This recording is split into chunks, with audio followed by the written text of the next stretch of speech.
ఒక్కోసారి తీరిగ్గా కూర్చొని ఆలోచిస్తుంటే చాలా విచిత్రమనిపిస్తుంది. ఈ భూప్రపంచంలో లేనివి ఉన్నట్టు, ఉన్నవి లేనట్టు ప్రచారం చేయడం కేవలం మన దేశంలోనే సాధ్యమనుకుంటా. మన చరిత్రను చూస్తుంటే అంతా ఇట్లా తల్లకిందులుగానే కనిపిస్తుంది. వేల ఏండ్లుగా దేశమంతా నెత్తిన పెట్టుకుని పూజించేవాడినేమో పనికిరానివాడంటారు. లేని చెడ్డతనాన్ని ఆపాదించడానికి తెగ ప్రచారం చేస్తుంటారు. మరోపక్క అత్యంత దుర్మార్గుడైన వాడినేమో ది గ్రేట్ అని సూపర్ ప్రమోట్ చేస్తారు. అత్యద్భుతమైన చరిత్రను దారుణంగా వక్రీకరించారు. వందల మంది రాజులున్న ఒక్క రాజు చరిత్ర కూడా పాఠాల్లో కనిపించదు, పుస్తకాల్లో కనిపించదు, ప్రచారం చేయరు. వారికి సంబంధించిన చారిత్రక జ్ఞాపకాలను పట్టించుకోరు. రాజుల సంగతి సరేసరి. ఈ దేశంలో అసాధారణమైన రీతిలో రాజ్యాలను ఏలిన, యుద్ధాలు చేసిన రాణులు ఎందరో ఉన్నారన్న సంగతి ఎంతమందికి తెలుసు? ఎవరైనా చెప్తే దేశంలో ఓ ఝాన్సీ లక్ష్మీబాయి గురించి చెప్తారు. తెలుగువారి దగ్గరకు వచ్చేసరికి ఓ రుద్రమదేవి గురించి మాట్లాడతారు. కొండకొచ్చో ఒక పద్మావతి పేరు వినపడుతుంది. అది వివాదాస్పదం కావడంతో ఎక్కువ మందికి తెలిసింది తప్ప ఒక్కరికి తెలియదు. పైగా ఈ దేశం మహిళలను దారుణంగా అణచివేసిందని పురుషాధిక్య సమాజం అన్నారు. ఆడవాళ్లను వంటింటి కుందేళ్లని ఎద్దేవా చేశారు. అసలు సమాన హక్కులే లేవని ఊహదరగొట్టారు. భారతదేశ చరిత్రలోనే మహిళలకు ఎలాంటి హక్కులు లేవంటూ నోటికి ఏది వస్తే అదే రాశారు.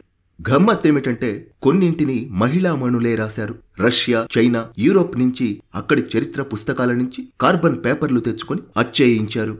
ఆయా దేశాల్లో అణచివేత ఈ దేశంలో ఉన్నట్టుగా భ్రమింపజేశారు. కాని ఏ ఒక్కరికైనా తెలుసా ఈ దేశంలో మహిళ పరిస్థితి ఏమిటన్నది? ఈ దేశంపైకి ముస్లింలు రావడానికి ముందు ఎలా ఉన్నది, తరువాత ఎలా మారింది, తెల్లవాళ్లు వచ్చిన తర్వాత ఎట్లా మారింది, స్వాతంత్ర్యం వచ్చిన తర్వాత ఏం జరిగింది? కాని అందరికీ తెలిసింది మాత్రం ఒక్కటే, మహిళలను ఈ దేశంలో చేతులు కాళ్లు కట్టిపడేసి స్వేచ్ఛ అన్నది లేకుండా చేశారని. ఈ పేరుతో ఫెమినిజంను ఇంపోర్ట్ చేసుకున్నారు. స్వేచ్ఛ పేరుతో విశృంఖలత్వాన్ని ఇంపోర్ట్ చేసుకున్నారు. కుటుంబ వ్యవస్థ పోయింది. నెహ్రూ గారి పుణ్యమా అంటూ విడాకుల ట్రెండ్ మొదలైంది. మహిళలను ఈ దేశం మొదట్నుంచి అణచివేసిందన్న థియరీకే మనం ఫిక్స్ అయిపోయాం. మనలో చాలా మంది అంటే హేతువాదులు, నాస్తికులు కూడా కుటుంబ సభ్యుల కోసమైనా, వారి కోరికలు తీర్చే పేరుతోనైనా సరే గుళ్ళు గోపురాలకు వెళుతుంటారు. గర్భగుడిలోకి వెళ్లి శివుడో, మాధవుడో, మహాదేవియో ఎవరో ఒకరిని చూసి దండం పెట్టుకుని అర్చనాదులు చేసుకుని తిరిగి వస్తామే తప్ప ఇంకేమీ చూడం. ఈ మధ్య ట్విట్టర్లోనో, ఫేస్బుక్లోనో ఏన్షియంట్ హిస్టరీ పేరుతో ఫోటోలు పెడితే లైకులు, షేర్లు, రీట్వీట్లు, కామెంట్లు పెడుతున్నాం. కానీ ఒక్కో గుడిలో ఒక్కో స్తంభంపై కనిపించి ఒక్కో శిల్పం ఈ దేశ చరిత్రను, నాగరికతను, జనజీవనాన్ని సవివరంగా విప్పి చెప్తాయన్న సంగతిని మనలో ఒక్కరంటే ఒక్కరు గమనిస్తున్నామా? కామాసోకుడని పేరు తెచ్చుకున్న ఒక నిరంకుశరాజు షాజహాన్ అనే విమనైజర్ వరకు కొందరు మూర్ఖులు ఆడవాళ్లను ఎలా చూశారో ఈ దేశంలో సమాజమంతా ఆడవాళ్లను అలాగే చూసిందని చెప్పుకుంటూ వచ్చారు. ఈ దేశంలోకి ముస్లింల దండయాత్రలు మొదలుపెట్టేంత వరకు స్త్రీ పురుషుల మధ్య భేదాభిప్రాయాలు లేనేలేవు. పని విభజన కూడా లేదు. అన్ని పనులు అందరూ చేశారు. సమాజంలో స్వేచ్ఛగా వ్యవహరించారు. హోయసల, కంచి, ఎల్లోరా, తమిళనాడు, కాకతీయులు, కళింగ, గయ, భారత, రామాయణం ఒక్కటేమిటి, కాందహారు నుంచి ఖజూరహో మీదుగా కన్యాకుమారి దాకా ఎక్కడికైనా వెళ్ళండి, ఎన్నైనా చూడండి. మన దేశంలో మహిళలు శతాబ్దాల నాడే జిమ్నాస్టిక్స్ వంటివి ప్రాక్టీస్ చేశారు. యుద్ధ విద్యలు నేర్చారు, యుద్ధాలు చేశారు, వ్యవసాయ పనులు చేశారు, పంటలు పండించారు, మార్కెటింగ్ చేశారు, గుర్రపు స్వారీ కూడా చేశారు.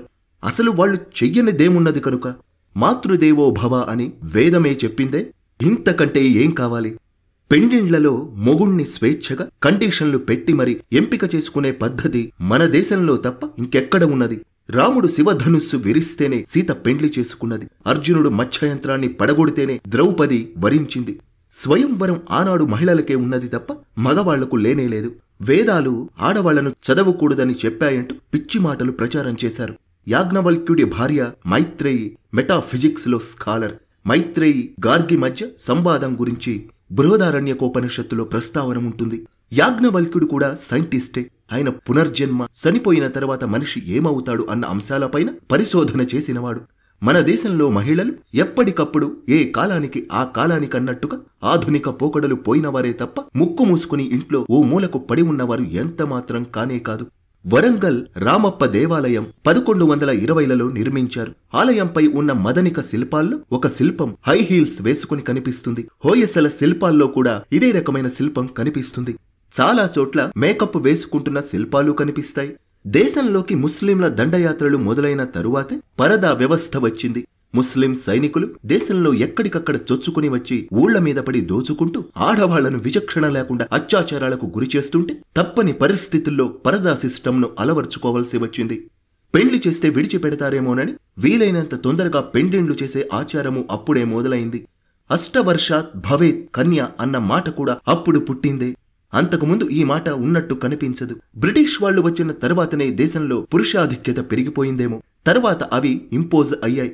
నిజానికి ఈ దేశంలో రాజులను మించిన రాణులు, మహారాణులు ఎందరో ఉన్నారు. మగవాళ్లని మించి మార్షల్ ఆర్ట్స్ నేర్చుకుని యుద్ధరంగంలో నిలుచుని పోరాడిన వారు చాలా మందే ఉన్నారు. వారిలో కొందరి గురించి ఇప్పుడు మనం తెలుసుకుందాం. ముందుగా విష్పల గురించి తెలుసుకుందాం. మనకు ఋగ్వేదంలో విష్పల అనే రాణి గురించిన ప్రస్తావన ఉంది. ఈ మహారాణి యుద్ధ విద్యలు నేర్చుకుని యుద్ధంలో ప్రత్యక్షంగా పాల్గొంది. యుద్ధంలో తన ఒక కాలు కోల్పోతే ఇనప కాలు చేయించుకుని తొడిగించుకుని తిరిగి యుద్ధరంగానికి వెళ్ళింది. మహిళల సాధికారతకు తొలి ఉదాహరణ, స్ఫూర్తి ఇది. సాయి స్వరూప అయ్యర్ ఈమె పాత్రను మరింతగా విపులీకరిస్తూ అవిసి అనే గ్రంథాన్ని రచించారు కూడా. ఇటీవలే ఈ గ్రంథం విడుదలైంది. ఇక మన అందరికీ తెలిసిన రుద్రమదేవి గురించి చూద్దాం. మొఘలుల కాలం మొదలైన తరువాత దేశంలో తొలి మహారాణి రజియా సుల్తానా కాక ఆ తరువాత రెండో రాణి కాకతీయ రుద్రమదేవియే. దాదాపు 26 సంవత్సరాలు కాకతీయ సామ్రాజ్యాన్ని ఏలిన ధీర వనిత. తన రాజ్యంలో ల్యాండ్ ట్యాక్స్ రెవెన్యూను అమలు చేసింది రుద్రమదేవి. గణపతి దేవుడి తర్వాత తిరుగులేని మహారాణిగా ఏలుబడి చేసిన మహిళ. తన రాజ్యంలో భాగమైన నిడదవోలుకు చెందిన తూర్పు చాళుక్యుడైన వీరభద్రుడిని వివాహమాడింది. కాకతీయ కోటకు 7 కోటలు నిర్మించిన రాణి. యుద్ధ విద్యలు నేర్చిన వీరవనిత. చివరకు యుద్ధరంగంలో యుద్ధం చేస్తూనే వీరమరణం పొందిన మహారాణి రుద్రమ. నేటి నల్లగొండ జిల్లా చందుపట్ల దగ్గర రుద్రమ యుద్ధరంగంలో చనిపోయినట్టు శాసనం కూడా ఉన్నది. ఇక మన అందరికీ పరిచయం అక్కర్లేని పేరు ఝాన్సీ లక్ష్మీబాయి. ఈ మహారాణి గురించి చూద్దాం. వారణాసిలో జన్మించిన లక్ష్మీబాయి షూటింగ్, కత్తి యుద్ధం, గుర్రపు స్వారీ వంటి అనేక విద్యల్లో ఆరితేరిన రాణి. 16 ఏండ్ల వయస్సులో ఝాన్సీ మహారాజు రాజా గంగాధర్రావును వివాహం చేసుకుంది. వీరికి ఒక అబ్బాయి జన్మించి చిన్న వయస్సులోనే చనిపోయాడు. కొద్ది కాలానికే గంగాధర్రావు అనారోగ్యంతో మరణించాడు. అప్పుడు లక్ష్మీబాయి దామోదర్రావు అనే ఒక పిల్లవాడిని దత్తత తీసుకుని వారసుడిగా ప్రకటించారు. అప్పటికి వారసులు లేని రాజ్యాలని లాక్కొంటూ వస్తున్న బ్రిటిష్ వాళ్లు ఝాన్సీని కూడా కబ్జా పెడదామని ప్రయత్నించారు. అప్పుడు లార్డ్ డల్హౌసీ దామోదర్రావుని వారసుడిగా గుర్తించలేదు. దీంతో లక్ష్మీబాయి ఝాన్సీని వదులుకోలేక సైన్యాన్ని కూడగట్టుకుంది. ఈమె సైన్యంలో ఎంతో మంది అమ్మాయిలు కూడా యుద్ధ విద్యల్లో శిక్షణ తీసుకున్నారు. ఝాన్సీ లక్ష్మీబాయి సైన్యం బ్రిటిష్ ప్రభుత్వంపై తిరుగుబాటు చేసింది. ఈ తిరుగుబాటులో బ్రిటిష్ పౌరులు, సిపాయిలు, బ్రిటిష్ మహిళలు చాలా మందే చనిపోయారు. మే 1857లో భారతదేశంలో మొట్టమొదటి స్వాతంత్ర సంగ్రామం బ్రిటిష్ వారికి వ్యతిరేకంగా జరిగింది. లక్ష్మీబాయి స్ఫూర్తితో దేశమంతటా తెల్లవాళ్లకు వ్యతిరేకంగా తిరుగుబాట్లు చెలరేగాయి. దాదాపు సంవత్సరం పాటు బ్రిటిష్ వాళ్లు ఈ తిరుగుబాట్లను అణిచివేయడానికి చాలా కష్టపడ్డారు. లక్ష్మీబాయి యుద్ధంలో ఓడిపోయి గ్వాలియర్కు వెళ్లి అక్కడ ఉన్న తాంతియా తోపేను కలిసి ఆయన సహకారం తీసుకుంది. చివరకు గ్వాలియర్లో జరిగిన యుద్ధంలో 1858 జూన్ 18వ తేదీ నాడు మరణించడం జరిగింది. 13వ శతాబ్దం నాటి పద్మావతి మహారాణి గురించి చూద్దాం. రాణి పద్మిని లేదా పద్మావతి సింహళ రాజకుమారి. ఈమె అత్యంత సౌందర్యవతి, అసాధారణ అభిమానవతి. యుద్ధంలో ఈమెకు సాటి లేరని ప్రతీతి. చిత్తోడ్ రాజు రతన్ సేన్ చిలుక రాయబారం పంపించి ఆమె పెట్టిన షరతులన్నింటిలోనూ పాల్గొని జయించి చివరకు స్వయంవరం ద్వారా ఆమె చేతిని అందుకున్నాడు. అల్లావుద్దీన్ ఖిల్జీ చిత్తోడ్పై దాడి చేసి కోటను బద్దలు కొట్టలేక బయట నుంచి దిగ్బంధం చేశాడు. దీంతో రతన్ సేన్ కోటను తెరుచుకుని ఖిల్జీపై యుద్ధం చేసి ఓడిపోయి మరణించాడు. సుల్తాన్ చేతులకు చిక్కకుండా ఉండేందుకు పద్మావతి ఆమె సహచరులు సజీవ దహనం చేసుకున్నారు. అంతటి ఆత్మాభిమానం గల గొప్ప మహారాణి మన పద్మావతి. ఇక రాణి చెన్నమ్మ గురించి చూద్దాం. కర్ణాటక బెల్గాంలోని కాకటి ప్రాంతంలో జన్మించిన చెన్నమ్మ చిన్నప్పటి నుంచి కత్తి యుద్ధంలో, విలువిద్య వంటి వాటిలో పూర్తి స్థాయి శిక్షణ పొందింది. 15వ ఏట కిత్తూరు రాజ్యానికి చెందిన దేశాయి వంశానికి చెందిన రాజా మల్లా సర్జాను వివాహం చేసుకుంది. 1824లో భర్త, కుమారుడు చనిపోవడంతో రాజ్యాన్ని బ్రిటిష్ వాళ్ల నుంచి కాపాడుకోవాల్సిన బాధ్యత చెన్నమ్మపై పడింది. దీంతో చెన్నమ్మ తన భర్త మొదటి భార్య కొడుకైన శివలింగప్పకు రాజ్యాభిషేకం చేసింది. కానీ బ్రిటిష్ కంపెనీ ఈ దత్తతను అంగీకరించలేదు. అప్పుడు కూడా ఈస్ట్ ఇండియా కంపెనీకి గవర్నర్ గా, అడ్మినిస్టర్ గా లార్డ్ డల్హౌసీయే ఉన్నాడు. శివలింగప్పను బహిష్కరించాలని ఆదేశించాడు. బ్రిటిష్ అధికారాన్ని అంగీకరించాల్సిందిగా Dharwad collector John Thackeray, commissioner Chaplin ఆదేశాలిచ్చారు. దీంతో రాణి చెన్నమ్మ తిరుగుబాటు చేసింది. బ్రిటిష్ వాళ్లు 20,797 మంది సైన్యం, 437 గన్నులు, ఇతర మందుగుండు సామగ్రితో చెన్నమ్మ రాజ్యం కిట్టూరుపై యుద్ధం చేశారు. 1824 అక్టోబర్లో జరిగిన ఈ యుద్ధంలో బ్రిటిష్ వాళ్లు చాలా సైన్యాన్ని పోగొట్టుకున్నారు. ధార్వాడ్ కలెక్టర్ జాన్ ధాక్రే కూడా ఈ యుద్ధంలో చనిపోయాడు. దీంతో మరింత సైన్యంతో బ్రిటిష్ వాళ్లు తెగబడ్డారు. రెండోమారు జరిగిన యుద్ధంలో థామస్ మన్రో మేనల్లుడు చనిపోయాడు. చివరకు చెన్నమ్మను బ్రిటిష్ వాళ్లు బంధించి బెయిల్ హెంగల్ కోటలోని జైల్లో బంధించారు. ఆ జైల్లో నుంచి కూడా తప్పించుకోవడానికి చెన్నమ్మ ప్రయత్నించింది. చివరకు 1829లో చెన్నమ్మ మరణించింది. ఇక్కడ అర్థం కానిదేమంటే 1824లోనే ఈస్ట్ ఇండియా కంపెనీపై కిత్తూరు రాణి చెన్నమ్మ యుద్ధం చేసింది. ఈ యుద్ధం గురించి చరిత్ర ఎందుకు చెప్పుకోవడం లేదు? తొలి స్వాతంత్ర సంగ్రామంగా 1857నే ఎందుకు మన చరిత్రకారులు చెప్తుంటారు? అర్థం కాని ప్రశ్న. ఇక అహల్యాబాయ్ హోల్కర్ గురించి చూద్దాం. మాల్వా సామ్రాజ్యానికి చెందిన హోల్కర్ వంశ మహారాణి 8 ఏండ్ల వయస్సులో ఖండేరావు హోల్కర్ను వివాహం చేసుకుంది. 1751లో కుంభర్లో జరిగిన యుద్ధంలో ఖండేరావు చనిపోయాడు. ఇప్పటికీ అహల్యాబాయికి 21 ఏండ్లు. కుమారుడు రావు హోల్కర్కు పట్టాభిషేకం చేశారు. 1767లో చనిపోయాడు. తరువాత అహల్యాబాయ్ తానే స్వయంగా అధికారాన్ని చేపట్టింది. మరాఠా సామ్రాజ్యంలో భాగంగా మాల్వా ఉండడంతో తాను అధికారం చేపడతానని మరాఠా చక్రవర్తిని కోరింది. ఆమెకు అనుమతి ఇవ్వడంతో 1767 డిసెంబర్లో ఆమె ఇండోర్ రాజ్యాధికారాన్ని చేపట్టింది. ప్రజలను ఎంతో దయ కరుణతో కన్నబిడ్డల్లాగా పరిపాలించింది. రాజ్యంలో సంపదను పెద్ద ఎత్తున పెంచింది. వ్యాపారాన్ని, వ్యవసాయాన్ని పెద్ద ఎత్తున ప్రోత్సహించడంతో సంపద గణనీయంగా పెరిగింది. నేరాల రేటును బాగా తగ్గించింది. ఆమె రాజ్యంలోని వ్యక్తులే తమ దగ్గర విపరీతంగా పెరుగుతున్న సంపద గురించి పీష్వాకు సమాచారం ఇచ్చి అతన్ని అహల్యాబాయిపైకి ఉసిగొల్పారు. దీంతో సంపదను అంతా సీజ్ చేస్తానని పీష్వా మహారాణికి నోటీసులు పంపించడం జరిగింది.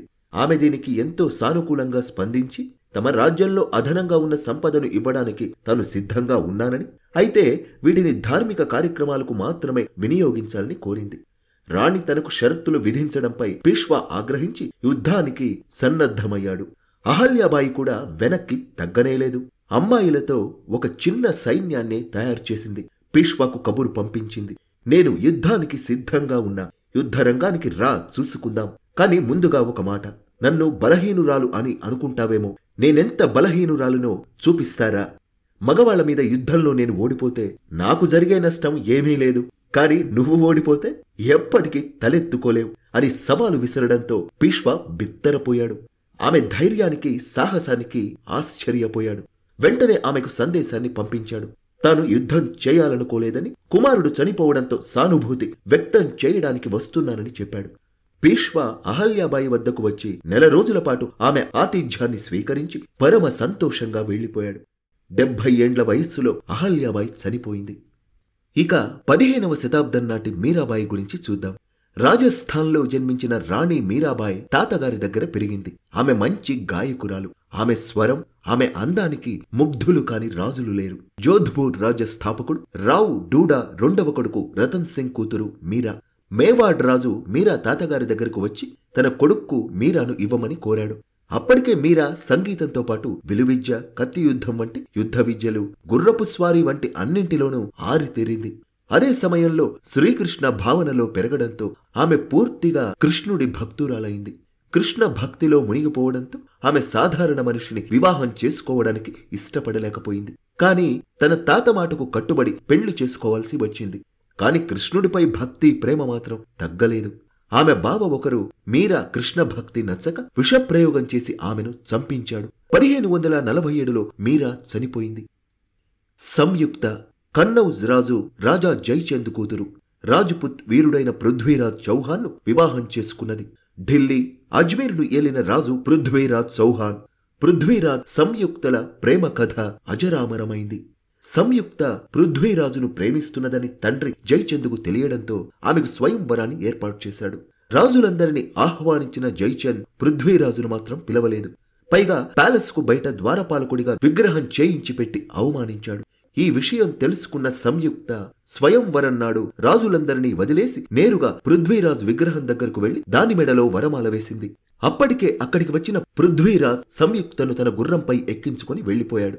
ఇంతకంటే గొప్ప ప్రేమ కథ ఏముంటుంది చెప్పండి. వీరికి మాత్రం తాజ్మహల్ వంటి సమాధి మందిరం లేదు. ఇక రాణి దుర్గావతి.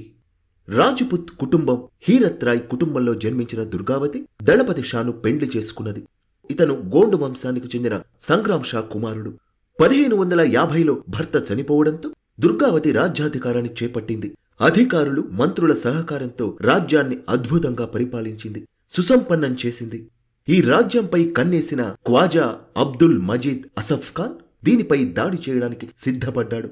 దుర్గావతి కూడా యుద్ధం చేయడానికి రంగంలోకి దిగింది. కాని మొఘలులపై యుద్ధం చేయడం కష్టమని మంత్రులు రాణి దుర్గావతికి సలహా ఇచ్చారు. కాని ఆమె యుద్ధానికే పూనుకుంది. ఓ పక్క సుశిక్షితులైన సైన్యం, ఆధునిక ఆయుధాలతో మొఘలులు, మరోపక్క సంప్రదాయ యుద్ధరీతులు మాత్రమే తెలిసిన దుర్గావతి సైన్యం.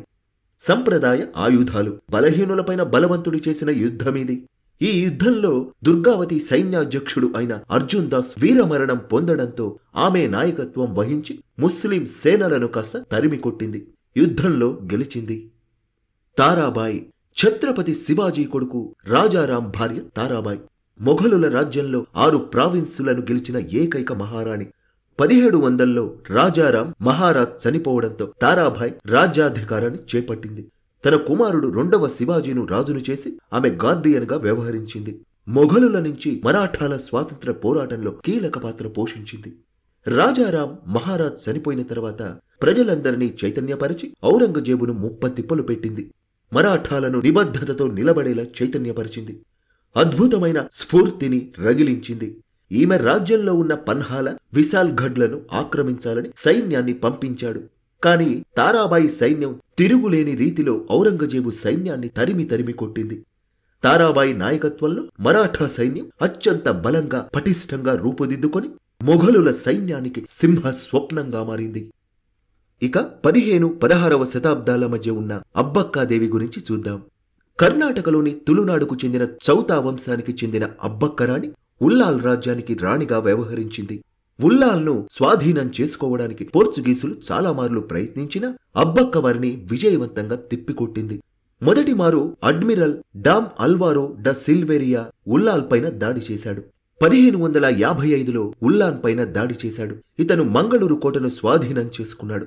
కాని అబ్బక్క వెంటనే అలర్ట్ అయి అతడి సైన్యంపై పోరాడి గెలిచింది. ఆ తర్వాత 3 ఏండ్లకు అంటే 1558లో జనరల్ పిక్సోటో ఉల్లాల్పై దాడి చేశాడు. పూర్తిస్థాయి ఆయుధాలతో సుశిక్షితులైన సైన్యంతో యుద్ధం చేసి ఉల్లాల్ కోటను ఆక్రమించుకున్నాడు. కోట నుంచి తప్పించుకున్న అబ్బక్కాబాయ్ బయట ఒక మసీదులో ఉండి అదే రోజు రాత్రి 200 మంది తన సైన్యాన్ని తిరిగి సమీకరించుకుని తన కోటపైనే మెరుపు దాడి చేసింది. జనరల్ పిక్సోటాను చంపేసింది. కొందరు పోర్చుగీసు సైనికులను యుద్ధ ఖైదీలుగా బంధించింది. మిగిలిన వారు అబ్బక్కాదేవిని చూసి భయంతో తోకముడుచుకుని పారిపోయారు. ఆ తర్వాత అబ్బక్కాబాయ్ పోర్చుగీసులను తరిమికొట్టి మంగళూరు పోర్టును కూడా స్వాధీనం చేసుకున్నారు. దాదాపు 4 దశాబ్దాల పాటు ఉల్లాల్ కోటను గెలుచుకోవడానికి పోర్చుగీసులు చేసిన ప్రయత్నాలు విఫలమయ్యాయి. అక్కాదేవి కర్ణాటక చాళుక్య వంశానికి చెందిన మహారాణి. కిసుకాడు ప్రాంతాన్ని ఏలిన రాణి. మంచి అడ్మినిస్ట్రేటర్గా, సమర్థమైన పాలకురాలిగా పేరు ప్రఖ్యాతులున్న రాణి. అందుకే ఆమెను గుణద బేదంగి అని కొనియాడేవారు. గుణద బేదంగి అంటే గొప్ప అందంతో కూడిన వ్యక్తిత్వం కలిగిన వ్యక్తి అని అర్థం. ఆమె రాజ్యాన్ని విస్తరించడమే కాకుండా రాజ్యంలో అందరికీ విద్యను ప్రోత్సహించింది. ఇందుకోసం ప్రత్యేకంగా నిధులు అందించింది. జైనులు, హిందువుల ప్రార్థనా మందిరాలకు విరాళాలు ఇచ్చింది. 1022లో దొరికిన ఒక శాసనంలో అక్కాదేవిని యుద్ధంలో సాహసవంతురాలైన వీర నారిగా పేర్కొన్నారు. వేలు నాచ్చియార్ ఈస్ట్ ఇండియా కంపెనీపై మొట్టమొదటిమారు తిరుగుబాటు చేసిన రాణి వేలు నాచ్చియార్. తమిళనాడులోని రామ్నాడు రాజు ఒకే ఒక్క కూతురు కావడంతో యువరాజుగా పెరిగింది. మార్షల్ ఆర్ట్స్లో శిక్షణ పొందింది. దీంతో పాటు విలువిద్య, కత్తిసాము, గుర్రపు స్వారీ వంటి యుద్ధ విద్యలో కూడా ఆరితేరింది. భారతదేశానికి బ్రిటిష్ వాళ్లు అప్పుడప్పుడే వస్తున్న కాలమది. ఆర్కాట్ నవాబు మహమ్మద్ అలీ ఖాన్ వల్లజాకు మైసూరు రాజు హైదర్ అలీ ఫ్రెంచి వాళ్లను గెలవాలని ప్రయత్నిస్తున్నాడు. అందుకు బ్రిటిష్ వాళ్ల సహాయం తీసుకొచ్చాడు. మరోవైపు వేలు నాచియార్ ముత్తువడు గణత పెరియను పెండ్లి చేసుకున్నది. ఇతను శివగంగరాజు. 1772లో బ్రిటిష్ ఫ్రెంచ్ వాళ్ల మధ్య జరుగుతున్న ఘర్షణలో ముత్తువడు చనిపోవడంతో కూతురును తీసుకుని తప్పించుకుని అజ్ఞాతంలోకి వెళ్లిపోయిన వేలు నాచియార్ 1780లో హైదర్ అలీ సహాయంతో తిరిగి బయటకు వచ్చింది. ఆమె అజ్ఞాతంలో ఉన్నప్పుడే పెద్ద ఎత్తున సైన్యాన్ని సమకూర్చుకుంది. ఒక్కమారుగా పెద్ద సైన్యంతో ముందుకు కదిలింది. వేలు నాచియార్ బయటకు రావడంతోనే బ్రిటిష్ ఆయుధాగారాన్ని కనుగొన్నది. తన సైనిక కమాండర్లలో ఒకరైన కోయిలి ఈ ఆయుధాగారంపై ఆత్మాహుతి దాడి చేసి తనను తాను పేల్చుకుని ఆయుధాగారాన్ని కాస్త పేల్చేసింది. మరో ఆయుధాగారంపై వేలు నాచియార్ దత్తత తీసుకున్న కూతురు ఉదయ్యాల్ ఆత్మాహుతి దాడి చేసి పేల్చేసింది. ఆమెకు నివాళిగా వేలు నాచియార్ పెద్ద మహిళా సైన్యాన్నే తయారు చేసింది. తీవ్రమైన పోరాటం చేసిన తరువాత శివగంగను స్వాధీనం చేసుకున్నది. ఆ వెంటనే ఆర్కాట్ నవాబును అరెస్టు చేసి ఖైదు చేసింది.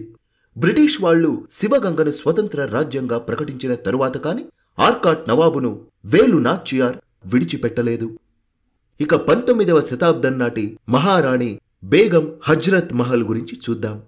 అవధ్ రాజు వాజిద్ అలీషా భార్య బేగం హజ్రత్ మహల్. బ్రిటిష్ వాళ్లు అవధ్ రాజును సింహాసనం నుంచి దించి అవినీతి ఆరోపణలు చేసి రాజ్యం నుంచి బహిష్కరించారు. కాని హజ్రత్ మహల్ తన కొడుకును రాజు చేసి గార్డియన్ గా ఉంటూ రాజ్యాన్ని పరిపాలించింది. 1857లో సైన్యాన్ని సమీకరించి బ్రిటిష్ వారికి వ్యతిరేకంగా తొలి స్వాతంత్ర సంగ్రామంలో కీలక పాత్ర పోషించింది. చిన్హత్ యుద్ధంలో గెలిచింది. దీంతో పారిపోయిన బ్రిటిష్ సైన్యం లక్నో రెసిడెన్సీలో దాక్కున్నది. హజ్రత్ మహల్ లక్నో రెసిడెన్సీని దిగ్బంధం చేయడంతో బ్రిటిష్ పాలకులు అవధ్ పై పాక్షిక అధికారం ఇవ్వడానికి ప్రతిపాదించారు. కాని ఆమె అందుకు అంగీకరించకుండా బ్రిటిష్ వారిపై యుద్ధానికి సిద్ధపడింది. 2 ఏళ్ల పాటు యుద్ధం కొనసాగించిన హజ్రత్ మహల్ చివరకు వాళ్ల సాయుధ సంపత్తి ముందు నిలువలేకపోయింది. 1859లో నేపాల్కు వెళ్లి అక్కడే స్థిరపడి 1879లో చనిపోయింది. ఇక ఈ వీడియోలో మనం చిట్ట చివరిగా కాశ్మీర్ రాణుల గురించి తెలుసుకుందాం. కాశ్మీర్ రాజ్యాన్ని ఏలిన రాణుల గురించి ప్రత్యేకంగా చెప్పాలి. సుగంధాదేవి, దిడ్డాదేవి, ఇష్నాదేవి, వక్పుస్త, యశోవతి వంటి రాణులు కాశ్మీర్ రాజ్యాన్ని ఏలారు. కాశ్మీరును పరిపాలించిన మహారాణుల్లో రాణి యశోవతి మొదటి రాణి. మహాభారత కాలంలో మగధరాజు జరాసంధుడు కాశ్మీరరాజు గోనందుడి కుమారుడు దామోదర్ సైన్యం సాయంతో మధురపై యుద్ధం చేశాడు. ఆ యుద్ధంలో దామోదర్ను కృష్ణుడు హతమార్చాడు. ఆ తర్వాత యశోవతి తన కుమారుడిని సింహాసనంపై కూర్చోబెట్టి తాను రాజ్యం పరిపాలించింది. యశోవతి దాదాపు 15 ఏండ్లు పరిపాలించింది. ఈమె చరిత్రను కల్హనుడు తన రాజతరంగిణిలో ఈమె చరిత్రను రికార్డు చేశాడు. ఆమె అత్యంత సమర్థురాలైన పరిపాలకురాలిగా పేరు తెచ్చుకుంది. రాణి దిడ్డాదేవి కాశ్మీరును ఏక ఛత్రాధిపత్యంగా ఏలింది. దాదాపు 50 ఏండ్ల పాటు పరిపాలించి కాశ్మీరులో సుస్థిరతను పాదుకొల్పిన రాణి దిడ్డాదేవి. ఈ మొత్తం రాణుల చరిత్రను చూస్తే ఎంతో ప్రేరణ కలుగుతుంది. కొంత జాగ్రత్తగా గమనిస్తే బ్రిటిష్ వాళ్లు ఈ దేశాన్ని స్వాధీనం చేసుకోవడానికి ప్రయత్నించినప్పుడు, భర్తలు చనిపోవడమో సంభవించినప్పుడు రాణులు అంతఃపురానికి పరిమితం కాలేదు, బేలగా ఉండిపోలేదు. రాజ్యాధికారాన్ని చేపట్టి తమ అసాధారణ పాటవాన్ని, నైపుణ్యాన్ని ప్రదర్శించారు. శత్రు మూకలను తరిమికొట్టారు. గెరిల్లా యుద్ధం చేశారు. ఆత్మాహుతి దాడులకు వెనుకాడలేదు. ఇలాంటి వారి చరిత్ర మనకు ప్రేరణ కానక్కర్లేదా? స్ఫూర్తి కానవసరం లేదా? మరి నెహ్రూ అండ్ కో, హబీబ్ ధాపర్ బృందం భారతదేశ చరిత్ర పుటల్లో ఈ మహారాణులకు ఒక్క పేజీ కూడా కేటాయించలేకపోయారే? పైగా అసలు భారతదేశంలో ఆడవాళ్లకు ఎలాంటి హక్కులు, స్వేచ్ఛ లేకుండా అణచివేశారని రాసుకుంటూ వచ్చారే? దీన్ని ఏమనాలి? ప్రపంచంలో అసలైన ఫెమినిజం మన దేశంలో మాత్రమే ఉన్నదనడానికి ఈ రాణుల చరిత్ర చాలదా?